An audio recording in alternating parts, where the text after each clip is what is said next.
지도 한 장을 볼까요? 1950년 6월 25일 북한군의 불법 남침으로 국군은 한 달여 만에 낙동강 전선까지 밀려나게 되지요. 이제 대구와 부산까지 함락되는 것은 시간 문제였습니다. 그때 메가더 장군이 상식을 뒤집는 작전을 제안합니다. 그것이 무엇입니까? 인천 상륙 작전이지요.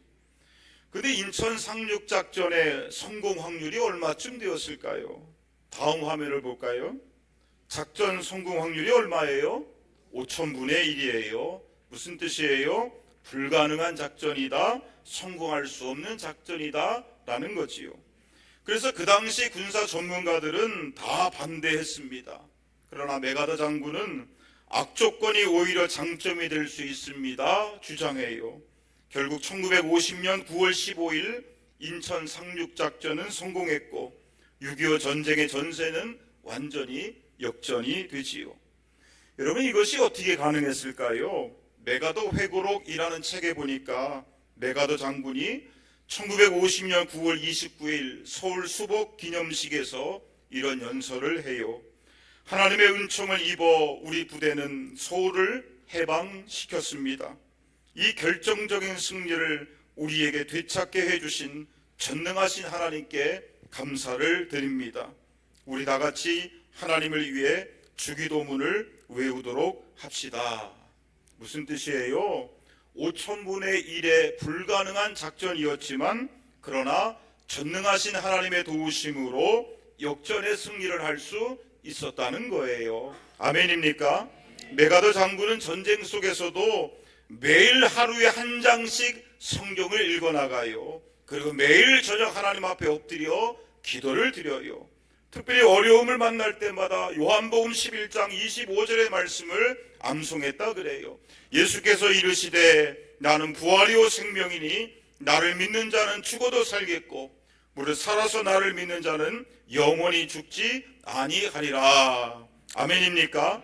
참으로 메가더 장군이 믿었던 전능하신 하나님이 바로 저와 여러분의 하나님이 되시는 줄로 믿습니다. 인천 상륙작전 성공 확률 5000분의 1로 불가능해 보이는 작전이었어요. 그러나 하나님께서 역전시켜 주셨고 승리케 해 주셨던 것처럼 오늘 우리의 삶 가운데 아무리 불가능해 보이는 일이 있다 할지라도 전능하신 하나님께서 도와주신다면 역전의 은혜가 임하게 될 줄로 믿습니다. 하나님이 하시면 되는 줄로 믿습니다. 하나님이 도우시면 불가능이 가능케 되는 줄로 믿습니다. 그 믿음과 역전의 은혜가 저와 여러분 가운데 있기를 축원합니다. 오늘 우리가 읽은 에스더 7장에도 이러한 역전의 승리를 말씀하고 있어요. 1절과 2절의 말씀을 볼까요? 아하수에로 왕과 하만이 에스더의 두 번째 잔치에 참여하게 돼요. 왕이 에스더에게 묻습니다. 그대의 소원이 무엇이냐? 나라의 절반이라도 줄 것이다. 그러자 에스더가 뭐라고 대답해요? 3절과 4절의 말씀을 볼까요? 우리 다 같이 읽겠습니다. 시작. 왕후 에스더가 대답하여 이르되 왕이여, 내가 만일 왕의 목전에서 은혜를 입었으며 왕이 좋게 여기시면 내 소청대로 내 생명을 내게 주시고 내 요구대로 내 민족을 내게 주소서. 나와 내 민족이 팔려서 죽임과 도륙함과 진멸함을 당하게 되었나이다. 만일 우리가 노비로 팔렸더라면 내가 잠잠하였으리이다.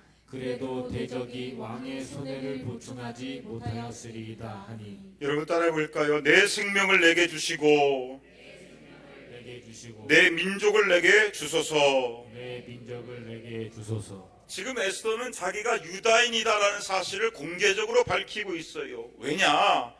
그래야 진멸당할 위기 속에 놓여있는 유다 민족을 구원할 수가 있기 때문에 그래요.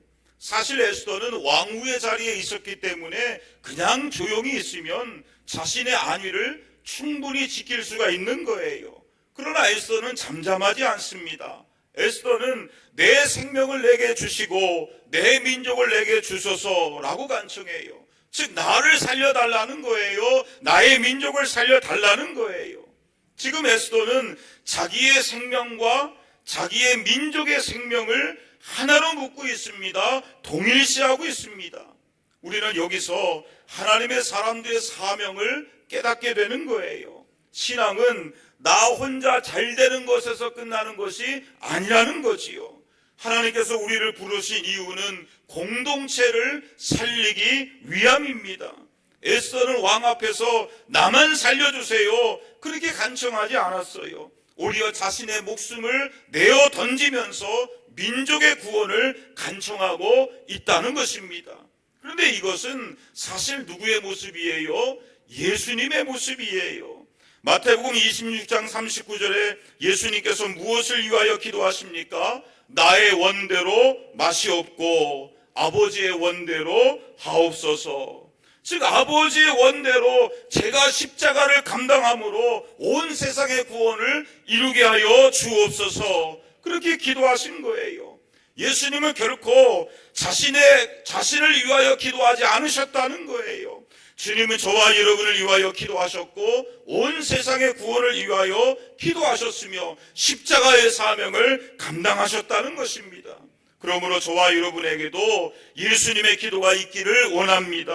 내 민족을 내게 주옵소서. 에스더의 기도가 우리 가운데도 있기를 원합니다. 참으로 하나님께서 우리 가운데 허락해 주신 공동체가 있습니다. 가정과 교회와 나라를 우리에게 허락해 주셨습니다. 우리는 이 공동체를 위한 중보 기도의 사명을 감당할 수 있기를 원합니다. 주님, 우리 가정을 살려 주옵소서. 주님, 우리 자녀들의 영혼을 구원하여 주옵소서. 주님, 치원의 공동체를 살려 주옵소서. 부흥케 하여 주시옵소서. 주님, 이 나라 대한민국을 살려 주옵소서. 기도할 수 있기를 원합니다. 그것이 바로 에스더의 마음이고 십자가를 지셨던 예수님의 마음이에요. 아멘입니까? 사도행전 16장 31절에 주 예수를 믿으라. 그리하면 너와 내 집이 무엇을 받으리라? 구원을 받으리라. 하나님의 뜻은 나 혼자만 구원받는 것이 아니라는 거예요. 나로 말미암아 우리의 집이 구원받는 거예요. 나로 말미암아 내 자녀와 부모와 형제가 구원받으라는 거예요. 즉 가족 공동체의 영혼 구원을 위하여 기도하며 복음을 전할 수 있기를 원합니다. 교회도 마찬가지예요. 골로새서 1장 24절에 이런 말씀이 있어요. 우리 새번역 성경으로 다 같이 읽겠습니다. 시작. 이제 나는 여러분을 위하여 고난을 받는 것을 기쁘게 여기고 있으며 그리스도의 남은 고난을 그분의 몸 곧 교회를 위하여 내 육신으로 채워가고 있습니다. 여러분, 사도 바울이 무엇을 기뻐하고 있습니까? 여러분을 위하여 고난받는다는 것을 기쁘게 여긴다고 고백해요. 여기서 여러분이란 누구를 말하는 거예요? 골로새 교회 성도들을 말하는 것입니다. 즉 사도 바울이 무엇을 기뻐하느냐? 골로새 교회 성도들을 위하여 고난과 박해와 핍박을 받는 그 모든 것들을 기뻐한다고 말씀하고 있어요.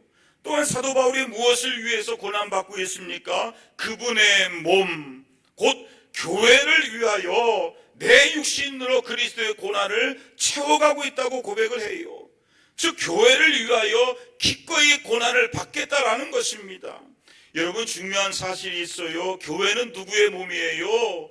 그분의 몸이에요. 즉 예수님의 몸이에요. 아멘입니까? 그러므로 우리가 교회를 위하여 고난받는다는 것은 주님을 위하여 고난받는다는 거예요. 교회를 위하여 기도한다는 것은 주님을 위하여 기도한다는 거예요. 교회를 위하여 헌신한다는 것은 주님을 위하여 헌신한다는 뜻입니다. 아멘입니까? 사도 바울은 이 진리를 믿었기 때문에 교회를 위하여 내가 감당해야 할 일들을 기쁘게 감당하겠다, 그렇게 고백하고 있어요. 동일한 믿음이 오늘 저와 여러분 가운데도 있기를 원합니다. 주님이 저와 여러분을 치원의 공동체로 부르신 이유는 이 교회가 주님의 몸으로서 든든히 세워지라고 부르신 줄로 믿습니다. 저와 여러분이 이 교회의 지체로서, 즉 주님의 몸의 지체로서 마땅히 해야 할 일들이 있는 줄로 믿습니다. 그 사명을 감당함으로 주님의 몸된 교회는 이 지연 공동체가 더욱더 든든히 세워질 수 있기를 원합니다.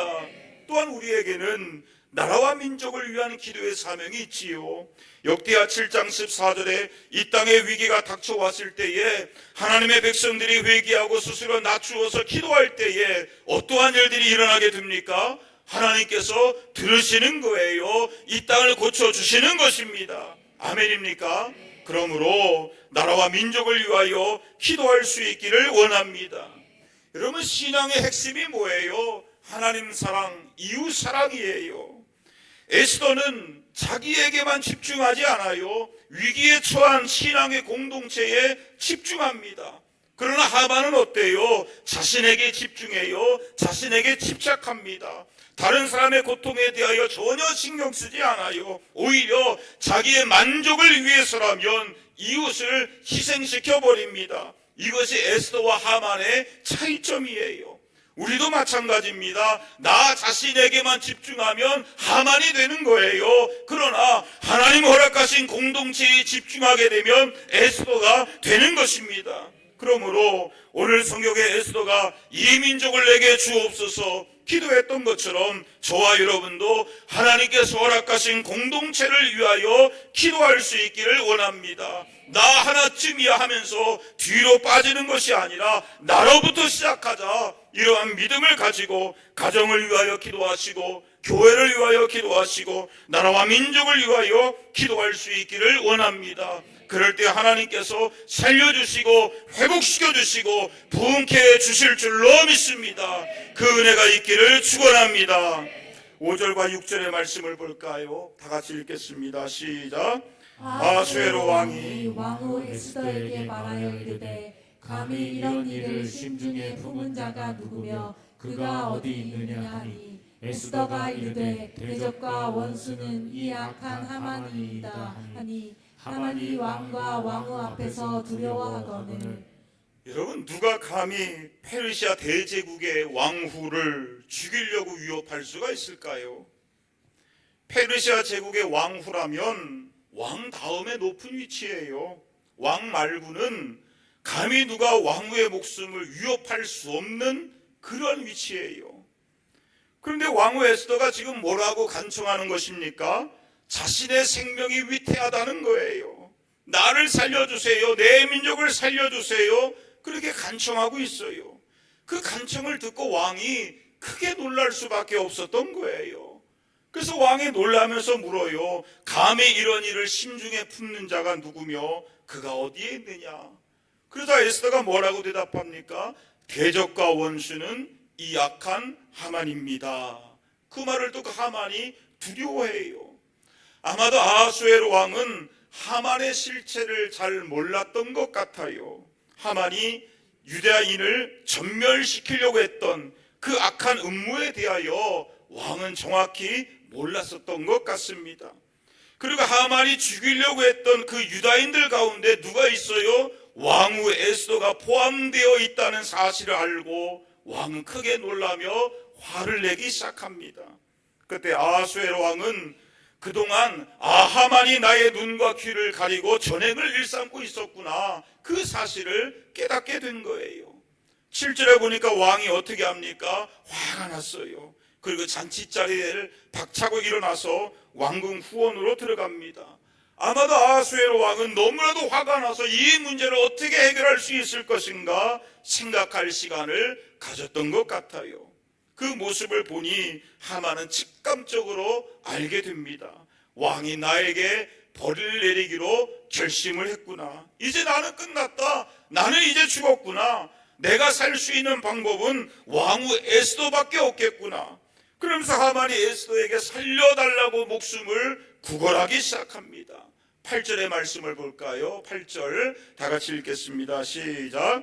왕이 후원으로부터 잔치자리에 돌아오니 하만이 에스더가 앉은 걸상 위에 엎드렸거늘 왕이 이르되 저가 궁중 내 앞에서 왕후를 강간까지 하고자 하는가 하니 이 말이 왕의 입에서 나오매 무리가 하만의 얼굴을 싸더라. 왕이 다시 잔치자리로 돌아왔는데 어떤 광경을 보게 됩니까?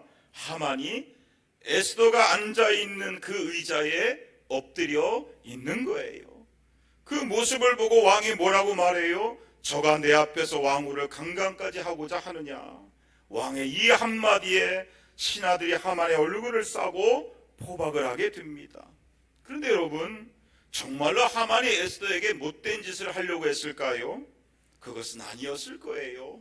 단지 하만이 에스더에게 자신을 살려달라고 애원하다 보니까 거리가 점점점 좁혀졌을 것이고, 그러다 결국 에스더가 앉아 있었던 그 긴 의자에 엎드려서 애원을 하고 있었는데 그 순간 왕이 다시 들어온 거예요.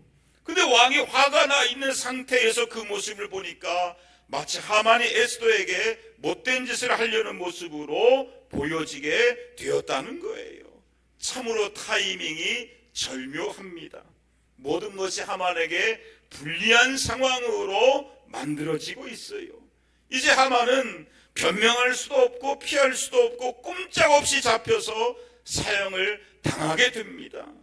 그런데 여러분, 이러한 과정들을 보니까 어때요? 에스더서의 각 사건들이 정말로 오차가 없이 절묘한 순간에, 그리고 늦지 않게 아주 적절한 시간에 이루어지는 것을 보게 됩니다. 무슨 뜻이에요? 그 모든 상황을 지휘하시는 분이 있다는 거예요.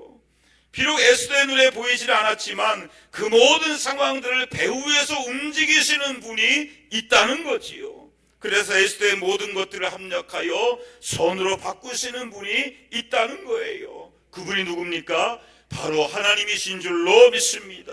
마찬가지예요. 하나님께서 저와 여러분의 모든 상황을 지배하고 계시는 줄로 믿습니다. 참으로 우리가 하나님께 대한 믿음을 포기하지 않는다면 하나님께서 우리의 모든 시간 속에, 우리의 모든 상황 속에 가장 적절하고 가장 필요한 때에 가장 좋은 모습으로서 우리의 모든 것들을 합력하여 선으로 역전시켜 주실 줄로 믿습니다. 오늘도 이 믿음을 가지고 더욱더 하나님을 바라보며 의지할 수 있기를 원합니다. 결국 하만이 어떻게 됩니까? 10절의 말씀을 볼까요? 다 같이 읽겠습니다. 시작. 모르드게를 매달려고 한 나무에 하만을 다니 왕의 노가 그치니라. 우리가 여기서 깨닫게 되는 것이 뭐예요? 악인의 형통함을 부러워하지 말라는 거지요. 잠언 24장 19절과 20절에 이런 말씀이 있어요. 다 같이 읽겠습니다. 시작. 너는 행악자들로 말미암아 분을 품지 말며 악인의 형통함을 부러워하지 말라. 대저 행악자는 장래가 없겠고 악인의 등불을 꺼지리라. 악인들이 잘 되는 것처럼 보여주면 어때요? 화가 나요. 그러다가 부러워하는 마음까지도 생기게 돼요. 그러나 성경은 뭐라고 말씀하고 있습니까? 악인의 형통함을 부러워하지 말라. 왜냐? 악인에게는 장래가 없다. 그리고 악인의 등불은 결국에는 꺼지기 때문이다. 즉 악인이 잠깐 형통하는 것처럼 보인다 할지라도 결국에는 하나님의 심판이 있다는 거예요. 결국에는 반드시 망하게 된다는 사실입니다. 아멘입니까? 시편 1절의 말씀을 볼까요? 다윗이 하나님을 향하여 탄식합니다. 여호와여 어찌하여 멀리 계십니까? 어찌하여 환난 때에 숨어 계십니까? 다윗은 이해가 되지 않는 거예요. 어찌하여 저렇게 악인이 설치고 있는데 어찌하여 가난하고 약한 자들이 악인들에게 환난을 당하고 있어야 되는지, 이런 상황 속에서 하나님께서 왜 침묵하고 계시는지. 그래서 12절에 하나님을 향하여 뭐라고 기도하고 있습니까? 여호와여 일어나옵소서. 하나님이여 손을 드옵소서. 가난한 자들을 잊지 마옵소서. 즉 악인을 심판해달라는 거예요. 악인을 가만두지 말라는 거예요. 가난한 자들, 고통받고 있는 자들을 더 이상 외면치 말아달라는 것입니다. 때때로 우리는 하나님의 침묵이 이해가 되지 않을 때가 있어요. 때때로 우리는 하나님의 침묵 앞에 크게 탄식할 때가 있습니다. 분명히 하나님은 사랑의 하나님이신데 왜 내가 이러한 고통을 당하고 있어야 되는지 이해가 되지 않아요. 분명히 하나님은 선하신 분이신데 왜 악인이 형통하고 왜 악인이 잘 돼야 해야 되는지, 왜 의인이 고통받아야 되는지 이해가 되지 않아요. 그리고 아무리 기도해도 그 순간 하나님께서 응답하시지 아니하시고 침묵하실 때가 있습니다. 그러나 분명한 사실은 하나님은 언제나 살아계시고 언제나 우리의 모든 것들을 지켜보고 계시며 또한 모든 것을 선악간에 판단하고 계시며 언제나 우리와 함께 하시는 임마누엘이 되시는 줄로 믿습니다. 엘리 위젤이라는 유대인 작가가 있어요. 1986년 노벨 평화상을 수상한 분입니다. 그는 2차 세계대전 가운데 나치의 강제 수용소인 아우슈비츠에 갇히게 돼요. 15살의 나이였어요. 그곳에서 끔찍한 고통을 당하고 극적으로 살아나게 되는데 그곳에서 자신의 경험을 소설로 풀어줍니다. 나이트라는 소설이에요. 그 책에 이런 이야기가 나와요. 한 10대 소년이 수용소에서 탈출을 시도하다가 잡히게 돼요.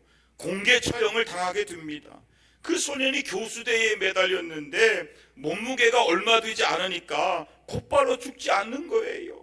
교수대에 목이 매달려 있는 상태로 버둥거리는데 그 서서히 고통받고 죽어가는 모습을 그 자리에 앉아있는 모든 수용자들이 다 지켜보고 있는 거예요. 엘리 위젤도 그 모습을 바라보는데 마음속으로 이런 탄식이 쏟아져 나옵니다. 오 하나님 어디에 계십니까? 그때 뒤에서 어떤 남자도 이렇게 외치는 거예요. 지금 하나님은 어디에 계신가요? 근데 바로 그 순간 엘리 위젤의 마음속에서 하나의 음성을 듣게 됩니다. 나는 지금 저 아이와 함께 교수대에 매달려 있느니라. 그 신비로운 음성을 향하여 당신은 도대체 누구입니까? 라고 물어요. 그러나 더 이상 그 소리는 자신의 정체, 자신을 드러내지 않고 침묵합니다. 그는 그 신비로운 소리가 누구의 음성이며 그리고 무엇을 말하는지 의문을 가진 채 극적으로 살아서 수용소에서 나오게 되지요. 그리고 나서 그가 프랑스를 방문할 때 프랑스의 유명한 작가인 모리악을 만나게 돼요. 그는 모리악에게 수용소에서 있었던 그 신비로운 음성에 대하여 이야기를 해줍니다. 그러자 그리스도인이었던 모리악은 그 음성의 주인공은 바로 당신과 같은 유대인으로 이 땅에 오신 예수님이시다. 그런 이야기를 해주어요. 그러면서 모리악은 그 음성의 주인공은 임마누엘이 되시고 그분은 그 소년처럼 십자가에서 고난을 당하시고 처형을 당하신 분이시다 말씀해 줍니다. 무슨 뜻이에요? 우리는 때때로 하나님께서 우리의 고통을 외면하신다고 생각해요. 그러나 그 순간에도 하나님은 우리와 함께 하시는 임마누엘이 되시고 특별히 우리의 고난 속에 나와 함께 고통을 받고 계시며 나와 함께 아파하시는 줄로 믿습니다. 우리가 미련해서 영적인 눈이 밝지 못해서 하나님을 느끼지 못할 뿐이지 하나님은 언제나 우리와 함께 주시는 거예요.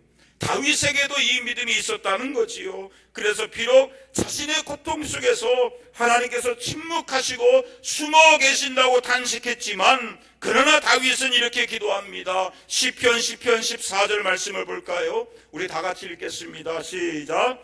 주께서는 보셨나이다. 주는 재앙과 원한을 감찰하시고 주의 손으로 갚으려 하시오니 외로운 자가 주를 의지하나이다. 주는 벌써부터 부활을 도우시는 이신이이다. 여러분 따라해 볼까요? 주께서는 보셨나이다. 하나님께서 다 보셨다는 거예요. 하나님께서 다 알고 계신다는 거예요. 하나님께서 악인에 대하여 갚아주시고 심판해 주심을 믿는다는 거예요. 앞서서 엘리 위젤의 이야기를 나누었는데요. 독일이 600만 명의 유대인들을 학살했을 때 그 일을 앞장서서 했던 인물이 아이히만이라는 사람이에요. 히틀러의 오른팔 역할을 했던 사람이지요. 근데 이 사람이 전쟁이 끝나고 자취를 감추게 됩니다. 아무리 찾아도 찾을 수가 없었어요. 그러다가 15년 뒤에 1960년 5월에 아르헨티나에서 체포가 됩니다. 그는 전쟁이 끝나자 독일을 떠나서 아르헨티나로 갔는데 이름을 바꿔요. 수염을 길러요. 머리 모양도 바꾸어요. 조용히 숨어서 삽니다.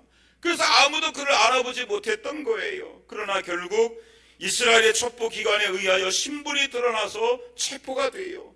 그리고 1961년도 이스라엘 법정에서 재판을 받게 되는데 그때 엘리 위젤이 수용소에서 했던 질문을 다시 한번 스스로에게 던지게 됩니다. 지금 하나님은 어디에 계십니까?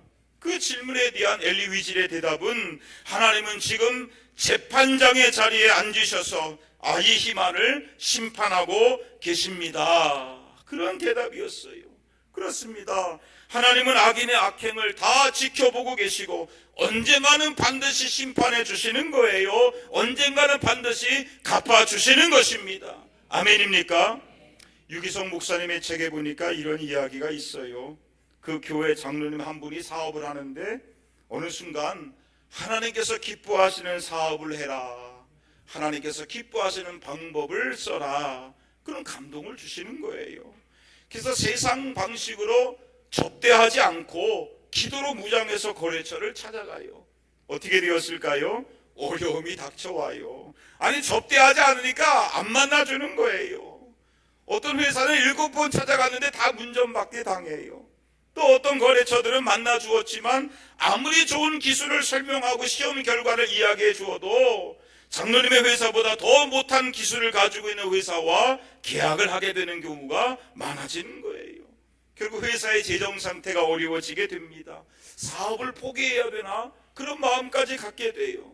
그때 눈물을 흘리며 예수의 이름으로 나는 일어서리라, 이 찬송을 수도 없이 불렀다 그래요. 어려움 중에서도 구역장의 사명을 감당해야지, 이러한 믿음이 생겨서 열심히 신방하고 구역을 인도하고 구역원들을 위해서 열심히 기도하게 돼요. 그때마다 큰 은혜가 장로님에게 임했다 그래요. 돌이켜보니까 주님이 그렇게 하셨다는 것을 깨닫게 됩니다. 그리고 그 은혜로서 고난을 견디며 이겨왔음을 깨닫게 되었다 그래요. 그렇게 어려운 시간을 보냈는데 놀라운 일이 일어나요. 몇 달 안에 전혀 생각지도 못한 길들이 열리면서 이전보다 10배 넘는 시장이 새롭게 열리게 되고 계약이 성사가 되면서 회사는 2년치의 공사를 수주하게 됩니다. 그 과정 속에 여러 가지 고난이 있었는데 일단은 세상적인 접대를 하지 않고 선언한 이후에 거래처 사람들을 자주 만났다 그래요. 친하게 지내야 되겠다 하면서 열심히 거래처를 찾아갔다 그래요. 그러던 중에 정부와 관련돼 있는 사업이 있어서 열심히 관청의 담당자들을 찾아갔는데 어느 날 경찰청의 특수수사대가 회사로 들이닥치면서 컴퓨터와 서류를 다 압수해가고 장로님도 여러 번 불려가서 수사를 받게 됩니다. 알고 보니까 대통령의 지시로 행정부의 모든 부서들을 일괄 감찰하게 되는데 관공서에 자주 출입하는 차량을 조회해 보았더니 장로님이 1등이었고 그래서 수사 대상에 올랐다는 거예요. 너무나도 기가 막히고 억울합니다. 5개월 동안 수사를 받게 되는데 회사의 모든 업무가 정지가 돼요. 모든 거래가 다 끊어지게 돼요. 그러니 간절히 기도할 수밖에 없는 거지요. 근데 경찰청에서 아무리 수사를 해보아도 혐의가 없는 거예요. 죄가 될 만한 것이 하나도 발견되지 않아요. 오히려 모범적으로 회사를 운영했다, 그 사실이 밝혀지게 됩니다. 수사관이 수사를 종결하면서 말하기를 우리 사회에 이런 회사만 있으면 참 좋겠습니다. 오히려 칭찬을 해줍니다. 같이 수사받았던 다른 회사들은 문제가 발견이 되어서 상당히 큰 어려움을 겪게 되었습니다. 그런데 이 장로님의 회사는 오히려 모범적인 회사라고 소문이 좋게 나요. 그래서 수사기간 동안 일하지 못해서 손해받은 것은 물론이고 오히려 몇 배의 계약이 더 이루어져서 회사가 성장하게 되었다는 것입니다.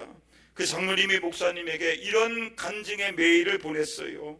언제나 예수님과 동행하는 삶은 결코 어려운 것이 아니었습니다. 몸에 밴 습관처럼 익숙하기만 하면 너무나도 자연스러운 것이고 새삼스러울 것도 없는 일이었습니다. 모든 성도님들 정말로 주님과 동행하는 삶을 살아보십시오. 머지않아 익숙해지고 모든 생활이 달라질 것입니다. 이 모든 것을 주님이 하셨습니다. 감사와 영광을 주님께 올려드립니다. 아멘입니까? 여러분, 힘들고 고난의 때를 만났을 때에 예수님 바라보는 것을 결코 포기하지 않기를 원합니다. 왜냐? 하나님은 우리의 고난을 다 지켜보고 계시고 다 알고 계시고 언젠가는 우리의 억울함을 갚아주시는 것이고 우리의 모든 것들을 합력하여 선으로 바꾸어 주시고 역전시켜 주실 줄로 믿습니다. 그리고 가장 큰 형통이 뭐예요? 하나님과 동행하는 거예요. 창세기 39장 2절에 이런 말씀이 있잖아요. 우리 다 같이 읽겠습니다. 시작. 여호와께서 요셉과 함께 하심으로 그가 형통한 자가 되어 그의 주인 애굽 사람의 집에 있으니. 요셉이 형들에게 배반당해요. 노예로 팔려가요. 억울한 누명을 쓰고 감옥에 갇혀요. 세상적인 관점에서 보면 철저하게 실패한 인생입니다. 근데 요셉이 어떻게 형통한 자가 됩니까? 성경은 분명히 말씀하고 있어요. 여호와께서 요셉과 함께 하심으로 그가 어떻게 되었다? 형통한 자가 되어. 아멘입니까? 노예로 팔려가도 하나님 함께 하시면 형통한 자가 되는 거예요. 억울한 누명을 쓰고 감옥에 갇혀도 하나님이 함께 하시면 형통한 자가 되는 거예요. 그러나 하만처럼 아무리 대단한 권력을 갖고 대궐 같은 집에 산다 할지라도 하나님이 없다면 그 인생은 결국에 망하게 되는 것입니다. 그러므로 진정한 형통의 기준은 내가 무엇을 가졌느냐 여기에 있는 것이 아니라 내 삶에 하나님이 함께 계시느냐, 나는 지금 하나님과 동행하고 있느냐 여기에 있는 줄로 믿습니다. 저는 저와 여러분이 하나님께서 함께 하심으로 형통한 사람들이 다 될 수 있기를 축원합니다. 마지막으로 로마서 8장 37절의 말씀을 보겠습니다. 이 말씀 읽고 오늘 설교를 정리합니다. 다 같이 읽겠습니다. 시작.